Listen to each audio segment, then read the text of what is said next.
Саламатсыңдар ма балақайлар? Күндей жарқырап, жұлдыздай жайнап, судай таза көңілмен бүгінгі сабағымызды бастайық. Ұйымдастырылған оқу қызметі, сауат ашу негіздері, сабақтың тақырыбы жыл мезгілдері, к дыбысы мен әрпі. Балақайлар, бүгін біз жыл мезгілдері туралы айтамыз. 4 жыл мезгілі бар: көктем, жаз, күз, қыс. Әр жыл мезгілінің өз ерекшеліктері бар. Қар, жаңбыр, суық, жел, боран, ыстық. Сондықтан жыл мезгілдері бір-біріне ұқсамайды. Енді әр жыл мезгіліне жеке тоқталайық. Көктем мезгілінен бастайық. Көктемде күн ұзарады, түн қысқарады. Табиғат қысқы ұйқысынан оянады. Алғашқы гүл шыға бастайды. Ағаштар бүршік жарады. Жыл құстары жылы жақтан ұшып келеді. Көктемде ауа райы құбылмалы болады. Өкпек жел мен жаңбыр жауады. Бұдан кейін жаз мезгілі басталады. Жаз мезгілі керемет кез. Табиғат аясында демалып, суға шомылатын кез. Күн ыстық болып, ұясына кеш батады. Жазда күн күркіреп, найзағай ойнап, жаңбыр жауады. Жаңбырдан кейін аспан ашылып, кемпір қосақ шығады. Жаз бітісімен қоңыр күз мезгілі басталады. Түн салқындап, таңертең шық пен тұман түседі. Шөптер қурап, ағаш жапырақтары түсе бастайды.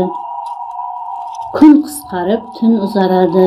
Құстар жылы жаққа ұшып кетеді. Күзден кейін қыс мезгілі келеді. Қыс ең суық мезгіл. Өзен көлдер қатып, мұзға айналады. Жер бетін ақ ұлпа қар жабады. Күн кеш шығады. Балалар қардан ақ қала жасап, мұз үстінде коньки тебеді, шанамен сырғанайды.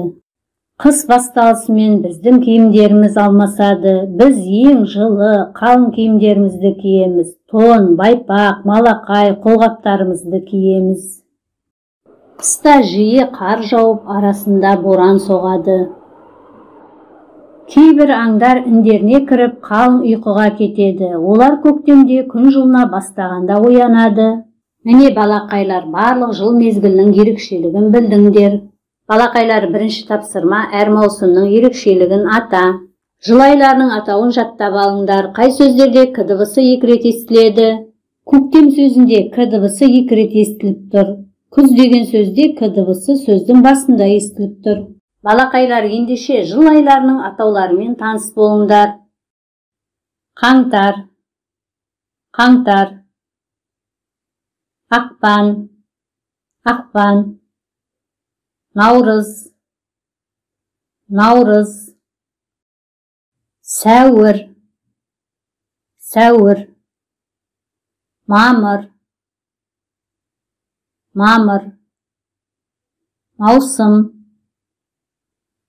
маусым. Шілде, шілде. Тамыз, тамыз. Қыркүйек, қыркүйек.